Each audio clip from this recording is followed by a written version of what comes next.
there's a lot of reasons that the affair actually complicates the purity of wanting to get out of your marriage.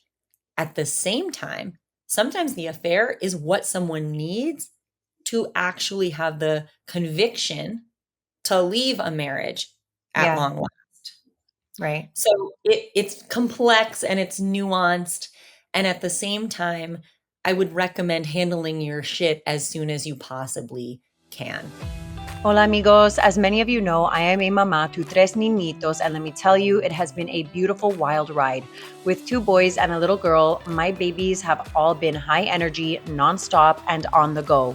And when it comes to diapers for my babies, I have always turned to Pampers over and over and over again because hello, I want them to thrive while we are on the go. When I became a first-time mom in 2018, it felt so overwhelming to make all of the choices. But this one was easy. I did my research and trusted that Pampers was the brand that was best for my bebe's delicate skin and would keep him dry with their outstanding absorbency, which offers up to 100% leak-proof skin protection and up to 0% skin irritation. And for years, this has rang true time and time again as I had my second baby and my third. And as my babies grew and became more and more active, I've turned to Pampers Cruisers 360. Listen, my littlest babe has 2 older brothers and she is on the move. Wow, she is on the move en todo. She keeps up with her big bros and can hang with the best. She's wild and free and knows what she wants. And that also means that she knows when she wants to take her diaper off. Dios mío, even if or especially when it is not the right time. Enter Pampers Cruisers 360. Unlike ordinary tape diapers where babies can rip off the tapes or tabs leading to unexpected messes, Pampers Cruisers 360 has a 360-degree stretchy waistband that simply slides on for a gap-free fit. It's easy for me to remove, hard for my baby. Me encanta. Pampers Cruisers 360 is the ultimate baby-proof diaper. I've tried it, I've tested it, I've lived it with all my 3 bebés. And you know that as babies get bigger, sometimes their messes can get bigger too. This is where we are at in my household, you guys. That's why we recommend you try Pampers Cruisers 360 paired with the new Pampers Free and Gentle Wipes. With Pampers Free and Gentle Wipes, mess meets its match. They have the same trusted skin protection of Pampers wipes, but have a grippier texture to clean a range of messes, no matter what they get into, and they clean better than the leading wipes sub-brand, so you can use less. For trusted protection, esta mama of 3 has always trusted Pampers, the #1 pediatrician recommended brand. Thanks to Sana Skin Studio for supporting the No podcast. Sana is a skin studio that is shifting the relationship with your skin and your products through goal-driven facials, real guidance, and clean skincare. Stay tuned for our promo code so you can receive $25 off of your first facial at Sana Skin Studio. Welcome to the No podcast with me, Nikki Spo. What's up, my friends? Welcome back to The Know, where it is not about knowing everything, but about coming to know ourselves. I'm your hostess, Nikki Spolstra, and I am so happy that you're here because today I am spearheading a loaded conversation with LaRusso. We are here to talk about all the things that no one wants to talk about, and we are going to answer questions that have probably crossed your mind when it comes to affairs that I think people feel too embarrassed, ashamed, or straight up scared to ask. So before we get started, here's your call to action. Make sure that you are subscribed to The Know so that you never miss an update, and make sure that I get the download, which puts our important conversations in front of more people. Next, you may have heard me speak about the new exclusive online women's community that I have started called Becoming Her. So who is this community for? Well, Becoming Her is specifically for the woman who feels like she is on the verge of becoming the very best version of herself, that her energy, and would benefit from being around other badass women who are helping each other get there, whatever that looks like for each individual. We are all on a mission, and when you sit at a table with like-minded women, the conversation just hits different, and that's why you need to be a part of this. It's not a magic wand solution. It is an entire collective energy shift, and I know how to help you get there because I've done it for myself, and I have helped hundreds of other women find it within themselves too. Our ultimate goal is that when we think of the phrase oh, she's her, that you fully, truly, wholly understand that you are her. You are her. You are the woman that you've always wanted to become. You have self-actualized the energy, you embody it, and you know exactly who you are and what your integrity means to you. We meet once a week and talk about all of the things, and we have experts in the wellness industry jump in for exclusive webinars, plus so many more perks that you can learn about on the site. So I'll go ahead and drop the link in the show notes so that you all can sign up, right? So let's get going with Lauren LaRusso, who is a psychotherapist in private practice specializing in extramarital affairs. She has helped countless individuals and couples process the unexpected and inalterable impact of infidelity on their lives. Lauren's recent social media endeavor to bring a voice to the largely unspoken but widely experienced impact of infidelity has amassed over 80,000 followers cumulatively in just 5 months' time. She is committed to helping people understand and to changing the narrative around infidelity to reduce the stigma of shame and facilitate compassionate growth for all of those involved. Lauren holds a bachelor's degree in psychology and a master's degree in professional counseling. So let's freaking go. This is gonna be good and maybe a little bit intense. Let's see what's up. Welcome, Lauren. Welcome to the Know. Thank you. I'm so happy to have this conversation with you. It's so important. I think that like to what is in your like professional bio, right? It's like so largely unspoken about, but so widely experienced. Yes, and it's everywhere. It is in the media. It's written about in the New York Times. I'm a Times reader, and it's like every time I open it up, there's some article on infidelity, and it's like, why aren't we talking about this more? Yeah. It's here. I think we just get a distance from it. Like it's okay to see it. It's okay to read about it, but if it happens in our own life, it definitely hits different. For sure. I saw a reel that you posted the other day, or I don't really remember when it was, but it was like infidelity happens and it's like at the gym, at work, at this, at that. And it's like you list like all the places that it can happen. And it got me thinking personally about how like so many partners in committed or exclusive relationships are like so scared to let their other spouse like do anything. But it's like if it's going to happen, it's going to happen. Like and like are you in control of it? Like can you really ever control anyone outside of yourselves? And how tightly sometimes I think people hold on to something hoping to prevent an affair when there's not much you can do, right? And you can talk to us a little bit more about that, like why things happen, because I don't know, like I've learned something in my journey through sobriety is like when you have a family unit and there's an alcoholic in it, like the whole family system is kind of sick and like playing into it in some capacity. And I'm like so curious if you view affairs in a similar way and like if everybody has a role in it. That's a really great point and question. It's a system. It creates a system between everyone who's involved and affected. Now, there's some people who just completely don't know what's going on, like children, right? Who might just be more collateral in the story. But if we look at the triangle of an affair, the married person who's having the affair, the outside person from the marriage who's in the affair, they could be married themselves or they could not be, and the spouse who is not having an affair, right? The unknowing spouse. They have to all have a kind of synchronicity Mm-hmm. where the affair can exist in the stability of that triangle. And if something disrupts that stability, that's when things go sideways, or that's when there's an inflection point, or it's discovered, or it ends. Something happens to disrupt that. But if nothing happens to disrupt it, it's its own little system and it's going to hum along as long as nobody in that triangle changes how they are, because everyone slowly adjusts over time, right? Even the betrayed spouse who maybe doesn't know, they may be experiencing changes at home or in their relationship or in what they notice about their spouse, but they adjust, right? Unless they're going to go at it head on, or unless it's so glaring that it kind of requires them to, it's likely that they make fine tunings to accommodate those changes Yeah. based on how they're understanding the root cause to be.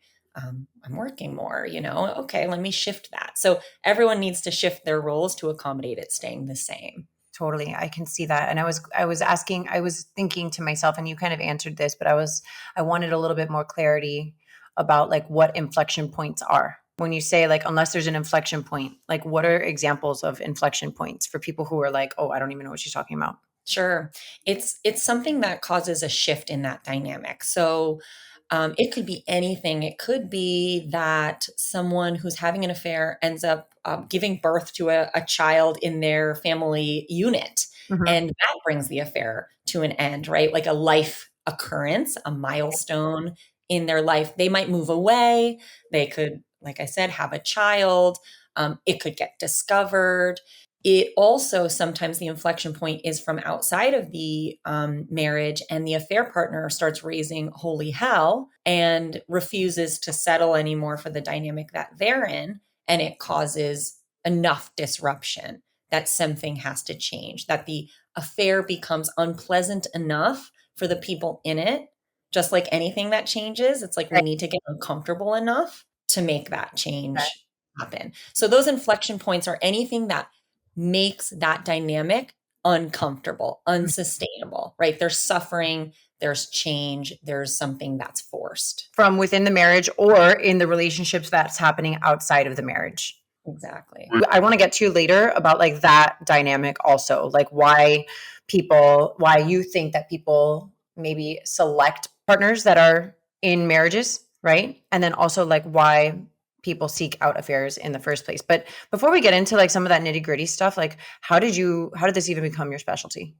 I was a therapist before I was a betrayed spouse. So I became a trained therapist in 2011. And fast forward in 2018, I discovered my husband's affair. I was a young mom. I was self employed running my private practice, and it blew my life wide open. I mean, it Mm. just shattered the vision I had of what my life was and also what my future would be. Um, and I pretty much just like rolled up my sleeves and got busy learning everything I could about this thing I didn't understand that was Yeah. happening under my nose outside of myself the whole time. It's Um, wild because like you're a therapist. Like do people ever ask you like, didn't you see the signs? You're a therapist. I did. Yeah. And I also didn't, right? It's like to my earlier point about how, as betrayed spouses, we become complicit sometimes because we adjust our expectations Yeah. based on the slow creep of changes in our partner. So early on, something doesn't make sense, and you may ask a question about it, but there's always an explanation. And Yeah. then, in order to close that cognitive dissonance for yourself, you accept the explanation and carry on because what are you supposed to do? Your spouse is somebody that you trust and you're working together to have a life.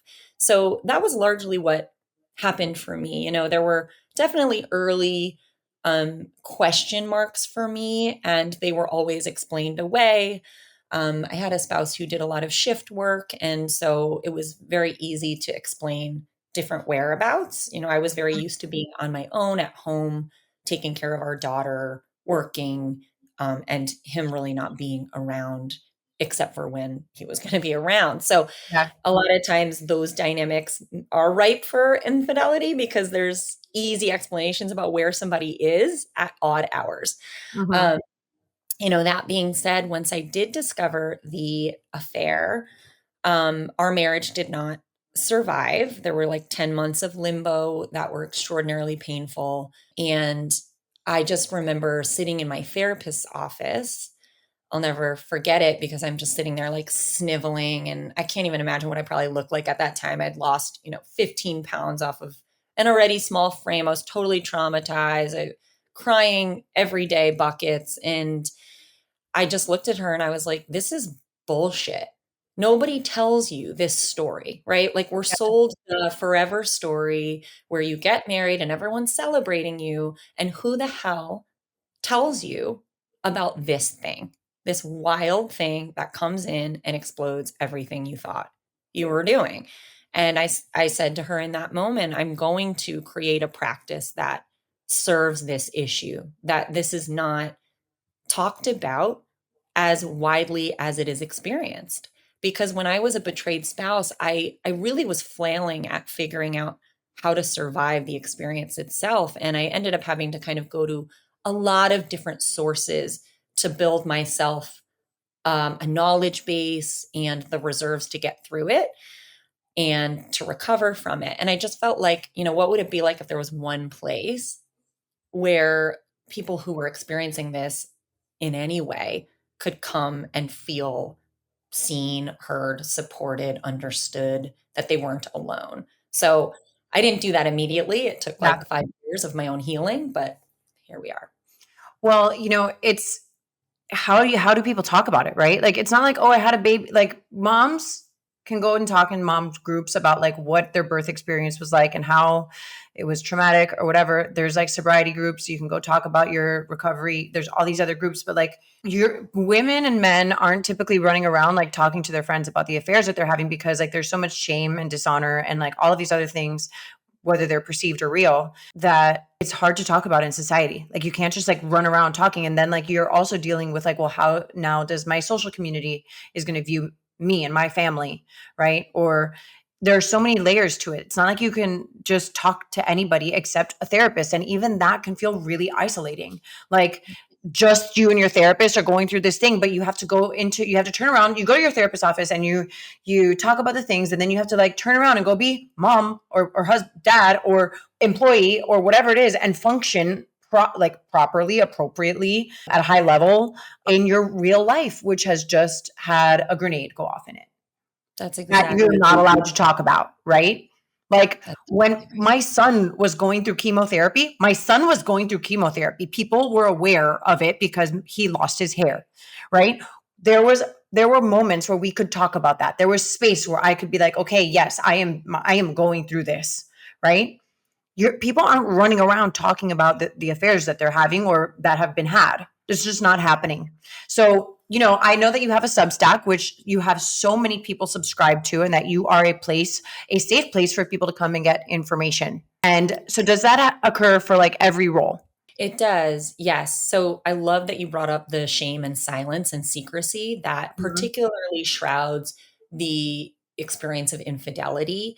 That's a huge part of why that day in my therapist's office, I was so determined to create a space for this, because that silence and that shame is so insidious and it's so problematic.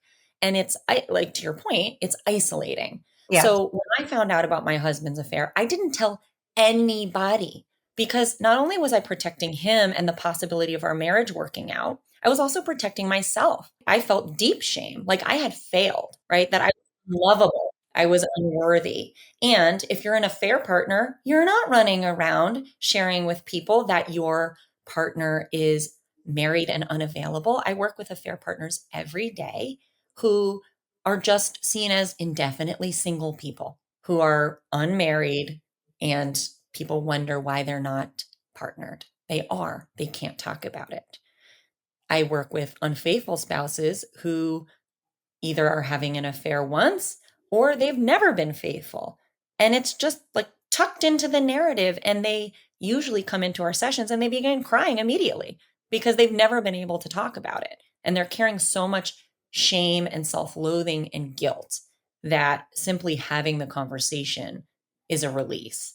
So there's just huge need around this topic. There's a lot of talk now about ethical or consensual non-monogamy, right? Do you think that with the rise of that type of conversation being had a little bit more publicly, and like podcasts are doing it, there's people writing about it in books, has that been woven into your conversations when you are consulting with your clients?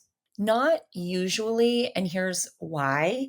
Because the affairs that I'm working with are usually really with people who are deeply identify themselves as monogamous. I see. And right, and so sometimes non-monogamy is explored as sort of the antidote to the affair. I don't recommend it as a band-aid against infidelity. It's not it's not supposed to be used as like a self-protection measure or you know what, in order to keep my marriage, let me negotiate on my monogamy. Mm, mhm. So I think that the intent and both people truly wanting it, that needs to be there for that to be an authentic lifestyle and choice that you step into and you really work through.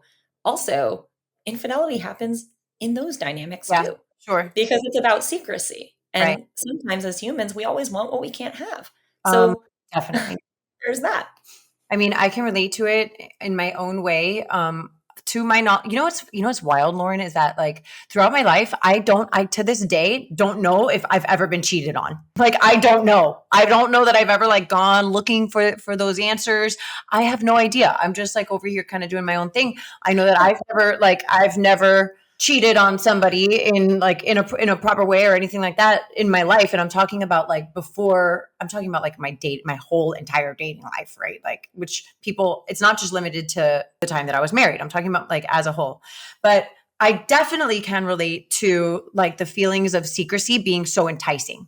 Right. I've had a number of secret relationships in my life that had nothing to do with anybody being married that I'm like, oh, that's fun. Like, that's exciting. Right. Like, so there's definitely an allure of the secrecy element. There's something very childlike about affairs in a way, right? So we become adults and we are supposed to be living this life of outward alignment. We know what's expected of us, check the boxes. As a child, like we love getting away with stuff. We Yeah. love hide and seek, right? We love to play. Affairs are often that expression of those same things that people haven't been able to access Interesting. because of adulthood. And it's that childlike, I'm getting something that I'm not supposed to be getting. It Yeah. doesn't make it right, but it's interesting when you look at it at as that lens of kind of fundamentally as children, that's how we experience excitement. And then we're just supposed to not have that anymore. Or how do we convert it into ways that like feel good and healthy for us as individuals? And are we even awake to that need? Right? Like, are we even aware that we have that need for play and discovery and like the enticement of secret keeping? And how can I convert those desires and feelings that are very real into something that feels like very holistic and safe for me to experience in a way that doesn't hurt me or other people? Right. That's right. That's So, right. Non-destructive ways of right. feeling those feelings. And Yeah. oftentimes people end up responding to the feeling before they're even aware of what it is. They're not out there looking for Sure. the feeling of excitement or newness. They might just, suddenly be connecting with a colleague and feel that feeling again that they haven't felt. Yeah, and not even know that they're, like, longing for it, like, not even know Oh, they're, like, having the desire for it. So fulfilled. Yeah. what are some of, like, in your work, right? You've met with hundreds of thousands of people, like, what are some of the main reasons that you think affairs happen in the first place? There are many different reasons, but let me break down 3 umbrellas Okay. for the root of. That feels digestible. Like, 3 hours sounds digestible to me. I'm like, "Okay, let me take some notes." Yeah, so the first is sort of the easier one, it's entitlement. There are some people who feel entitled to step outside of their marriage simply because that's their stance. They are in an open to receive place. So those folks are often have never been faithful in their marriage because there's a sense of entitlement to take opportunities that come their way. So there's that first one. The second one is when a marriage is perhaps vulnerable enough or broken down enough, or there's some behaviors in the marriage that make that person not feel that it's worth protecting. It's sort of the stance of having given up, right? I don't feel like protecting my marriage because my marriage isn't worth protecting. Wow. I don't value it anymore because maybe I don't feel valued. And then the third bucket is boundaries. Avoiding an affair takes active hypervigilance. Whoa. Active. Ever learned in therapy is like, don't be hyper vigilant. You have to be hypervigilant for yourself, Yeah. Okay. All right. All right. right? For yourself. So you need to be connected and attuned to yourself enough to be looking outside and be sending the signals of unavailability, of loyalty to your primary relationship, because those opportunities, they're going to come. Unless you never leave your house, there's always going to be an opportunity that comes your way. And so you do need to be hyper vigilant about protecting your marriage. And so what I see as sort of that third category is when slowly people who are committed to their marriage, happy in their marriage, have a slow creep of boundaries. It's like the frog in the water. If you throw a frog in a pot of boiling water, he's going to jump right out. Mm-hmm. But if you put a frog in a pot of water or a lobster and you turn the heat up slowly, it stays in and dies. Mm-hmm. Mm. That's the way that boundary, What an analogy. that's the way that plays out for folks who find themselves in an affair. It dies. It dies. The lobster dies, folks, in the end of that, by the way. Those are the people who come to me and say, I never would have seen myself having an affair Yeah, I bet. in a million years. And here I am. Well, it started somewhere. And it usually starts with those early boundaries being crossed. I And they remember. lead to greater crossings. Yeah. I remember, Lauren, like when I was newly divorced, I was like, I don't even know how to do this because I've been operating in so long. Like I'm talking about dating, like not affairs. Like I don't even know how to like do this dating thing because I've been giving off like don't come talk to me for so many years. I'm like not available. I'm like I'm not available, right? That like it was such a big adjustment where I go out with friends like to restaurants or dinners or whatever, and they're like, maybe smile a little bit. Like maybe you can't smile at a man. He's going to get the wrong message. I'm like, I'm terrified. I'm actually terrified. I'm like, don't come talk to me. I'm like, I definitely want to be open to maybe having a relationship, maybe meeting new people, but like, no. I'm like, no, don't come talk to me. I'm like, don't smile at them. And my friends are like, you got to smile. I'm like, I don't want to smile. Right. So it was like such a big learning curve, like becoming like a single and available woman that I was like, had been operating in this space of like this. For me, I guess it was, now that you're saying it, I didn't know it at the time, but like hypervigilance where I'm like, I'm giving off, do not come talk to me. Yes, we send out signals constantly, right? It's like there's folks who have antennas who are all the way up. Those are the people who, like, you can tell their energy is open. They Yeah. are open for business. And then there's people like you and people like I was that way in my marriage too. If I sensed that you were possibly coming towards my boundaries, no, I just had so many blocks up. So like you, that antenna was all the way down. Yeah. I was unequivocally committed to my marriage and I was going to let you know within the first 5 seconds of meeting me. There's a vast range between that, but Yeah. that's exactly what I mean by hypervigilance. Yeah. Okay. And I'm glad we clarified that. So when we are thinking about affairs, does it take two or more to tango when it comes to affairs? And how does like the betrayed spouse play a part in the dynamic? Because you talked a little bit about the triangulation. I want to kind of get into that a little bit more. Yeah. It's a system. And so in any system, you're looking at all the parts and how they're working together to keep things stable. So the idea of it takes two or more to tango is a little bit, I want to be cautious about that idea because the person who's responsible for the affair is the person who is having it. Right. And what happens is that choice really does affect the other people involved. So what I'm thinking of when I'm speaking about this is someone who's married, who's in an affair with someone who's unmarried outside the relationship and how that affects the dynamic. But there's many other different configurations, but I just wanted to share kind of what I'm envisioning in my head when I'm speaking about this. So it takes everyone to tango. The affair partner needs to be willing to be in that dynamic. And usually they're being told a certain story.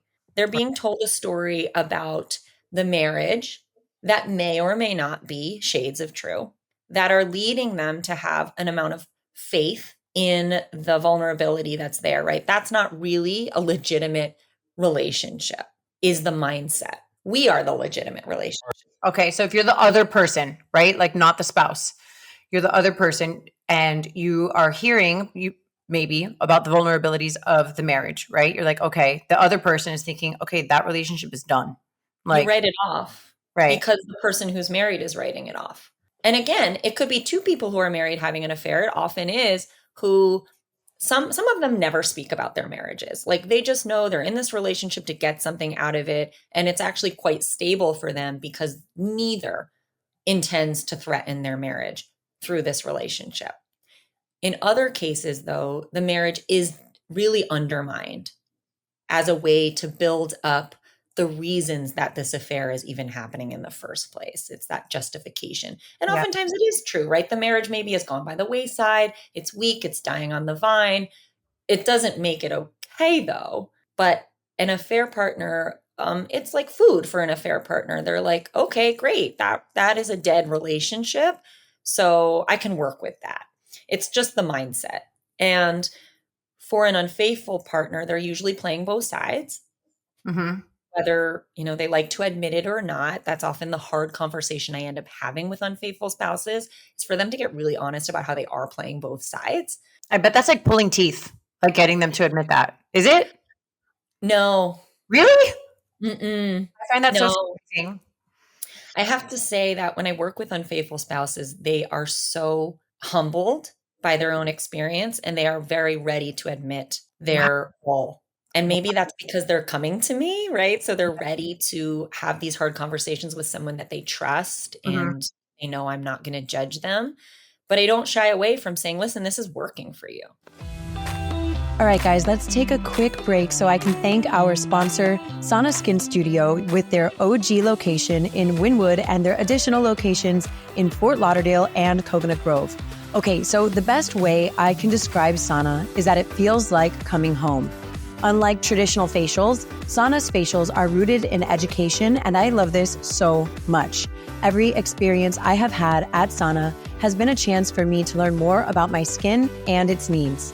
I love that the facials are effective while also being accessible enough to be a monthly ritual rather than a yearly splurge. This is why the Sana membership is so great. I'm honored to be able to provide our audience with a promo code. Use the code THENOGLOW for $25 off of your first facial when booking at sanaskinstudio.com, and additional incentives if you book a membership. I have absolutely loved my skin healing journey with Sana Skin Studio. Yeah, there's a part of this that is working for you, right? Like maybe your marriage is not doing well in XYZ ways, and having this outside person come in and satiate whatever that is, whether it's emotional or physical or whatever it is, physical availability, like, All of it, right? Attention, yeah. interest, vitality, all of the things that maybe haven't lived at home for a long time. But you know what does live at home?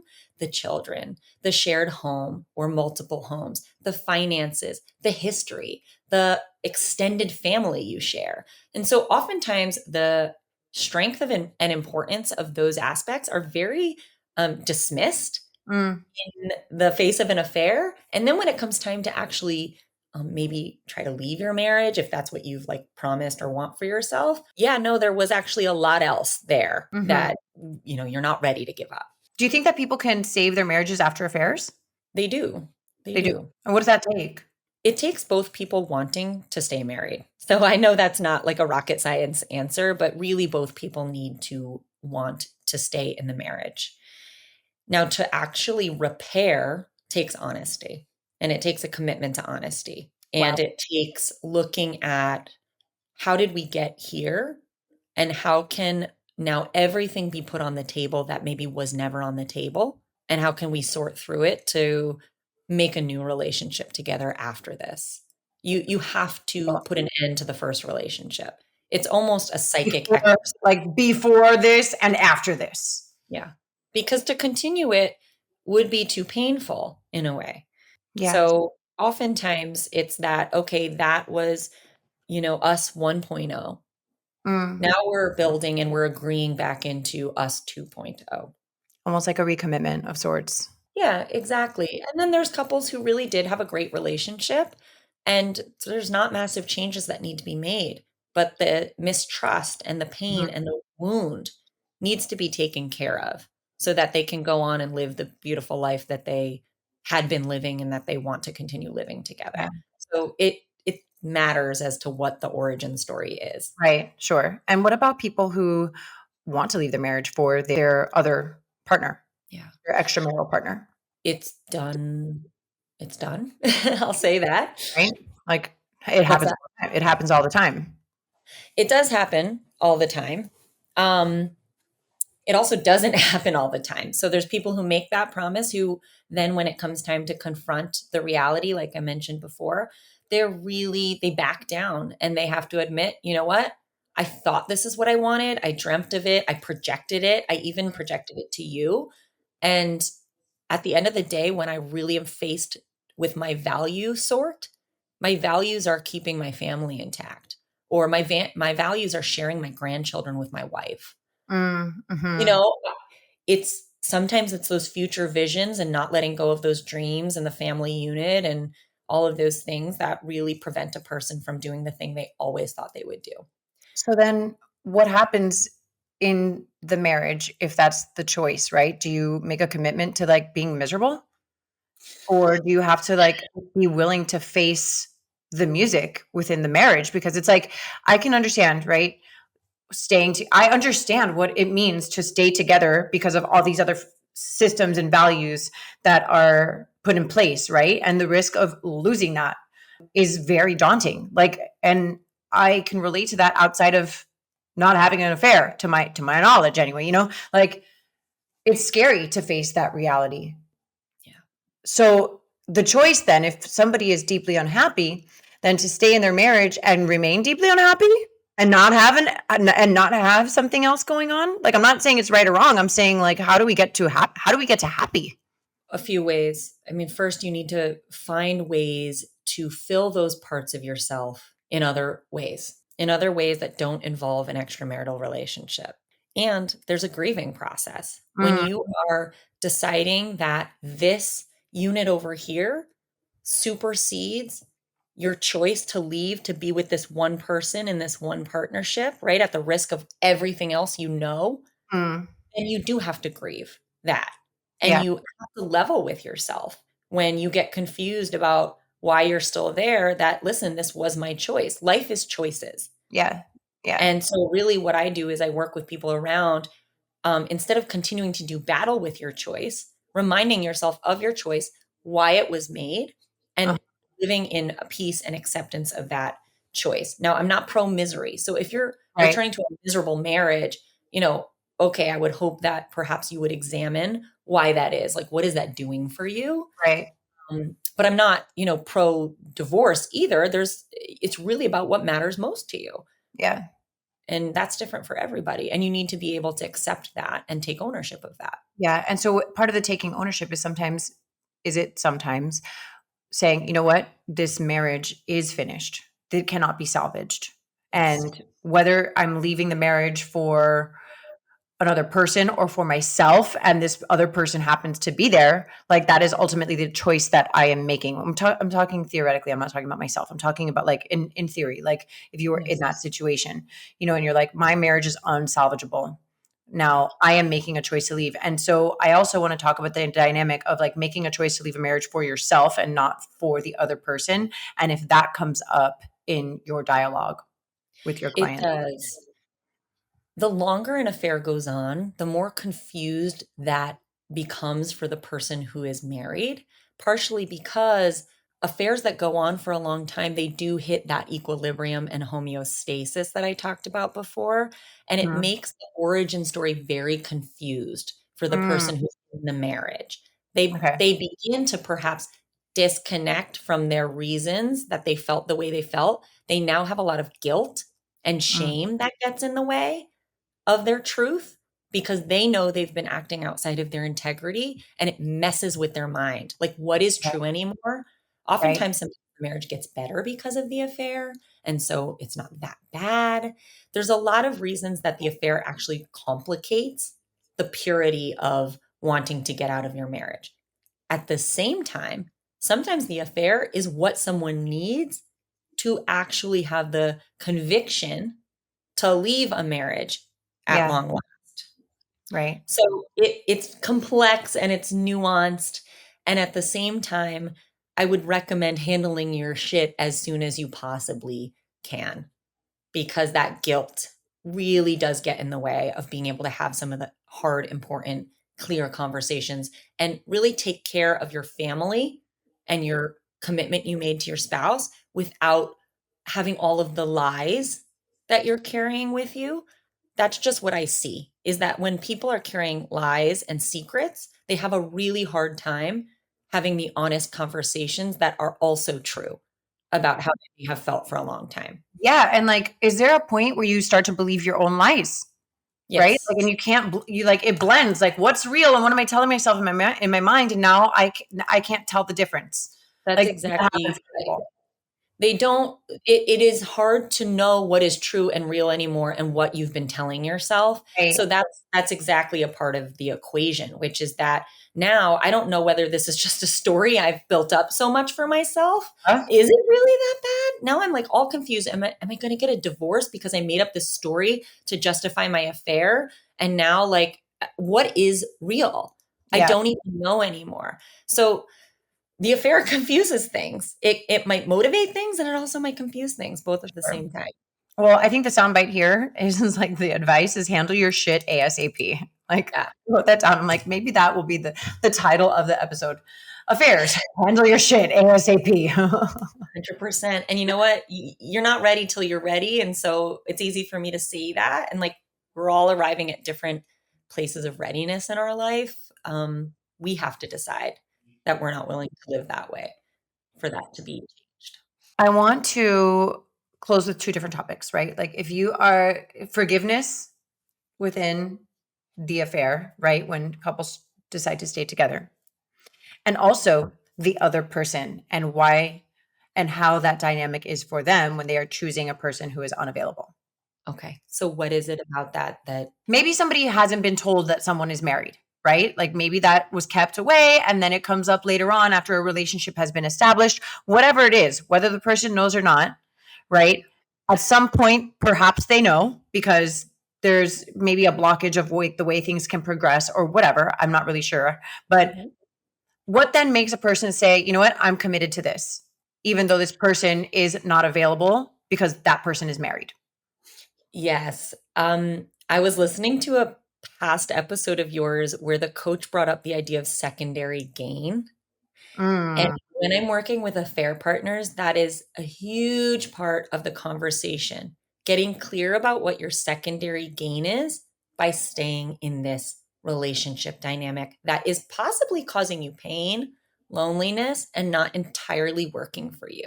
Let me be clear, there are affair partners who are like, this works for me 100%. Like, this is actually perfect. I get to live my life. I prefer to be with someone who is not available. That's different. We're going to put that over here as not what we're talking about. What we're talking about is people who perhaps if they're being really deeply honest with themselves, maybe they don't have to go out into the dating pool Mm. because they're staying in this.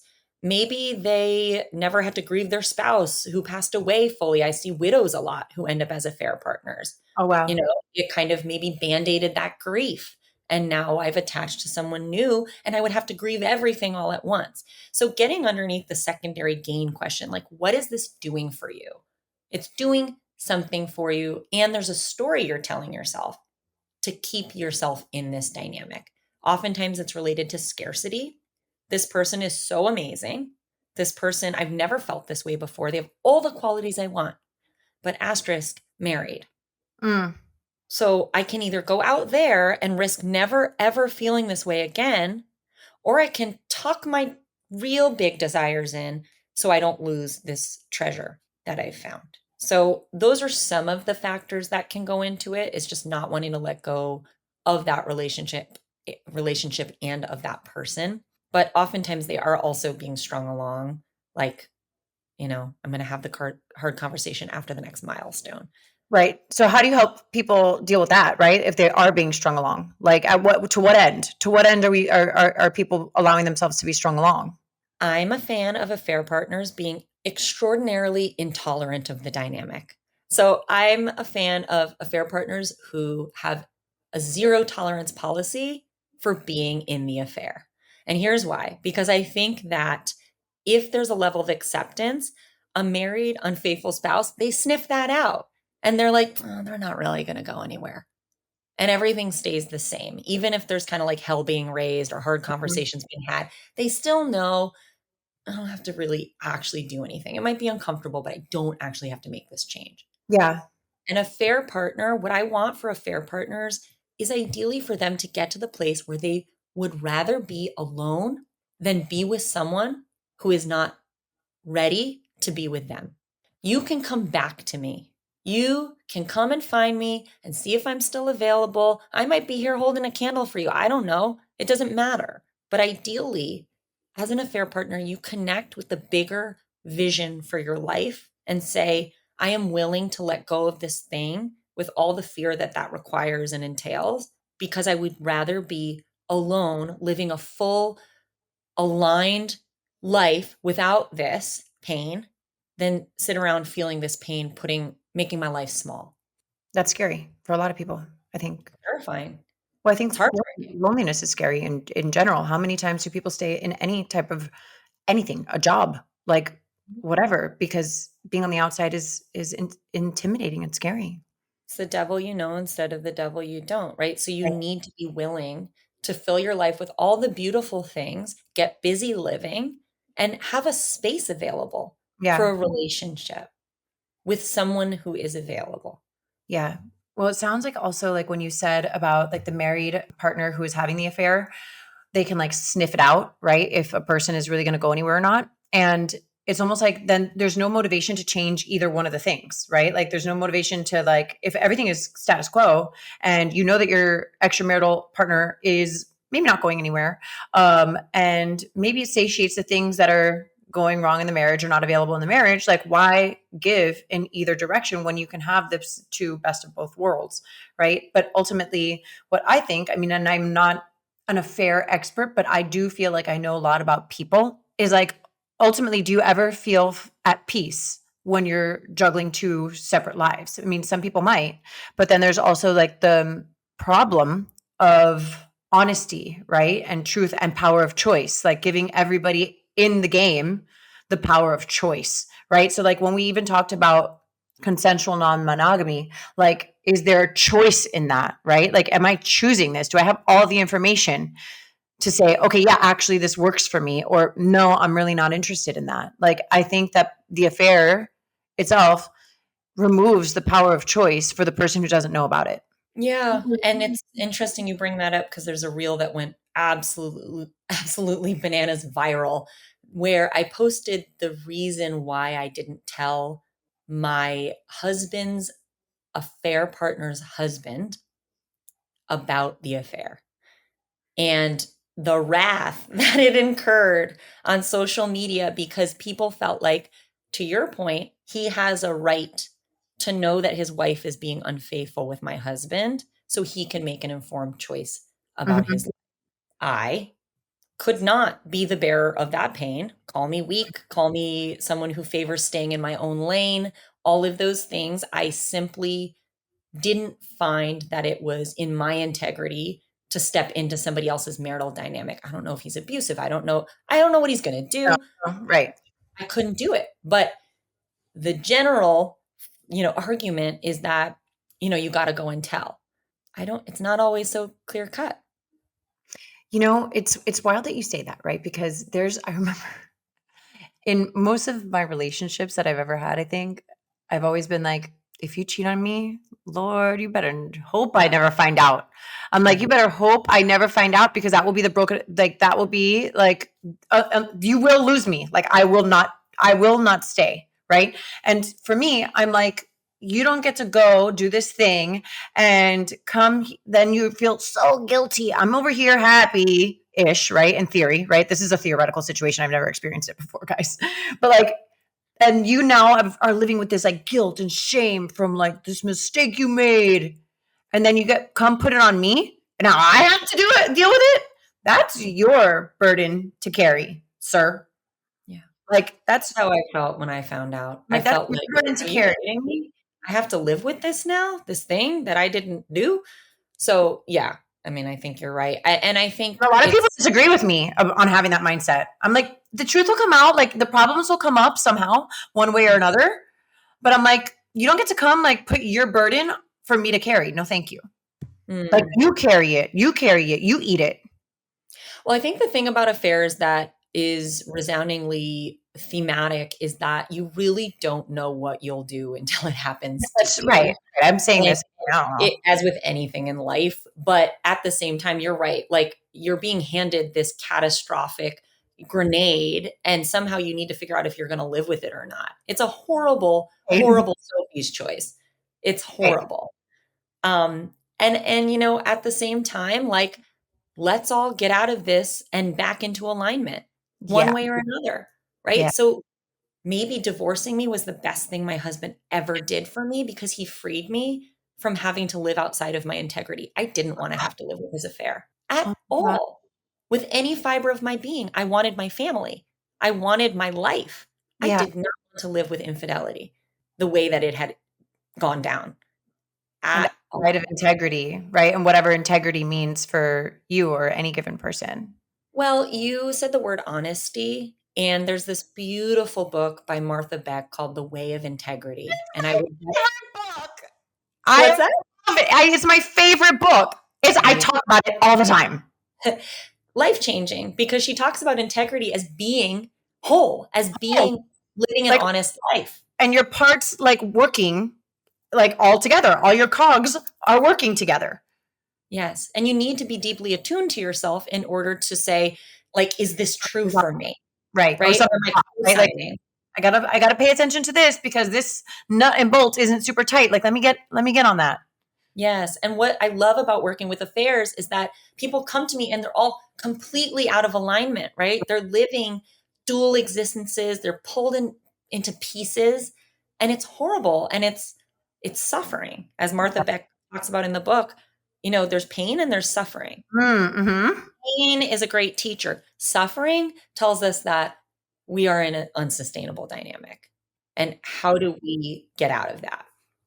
So this seems like a good pivot into like the people who do decide to stay, right? Like you just shared that you were like, it was freeing for me to have a divorce because you were not going to be able to live with it, right? I wasn't willing to divorce him. So So, he had to do it. so you're stuck.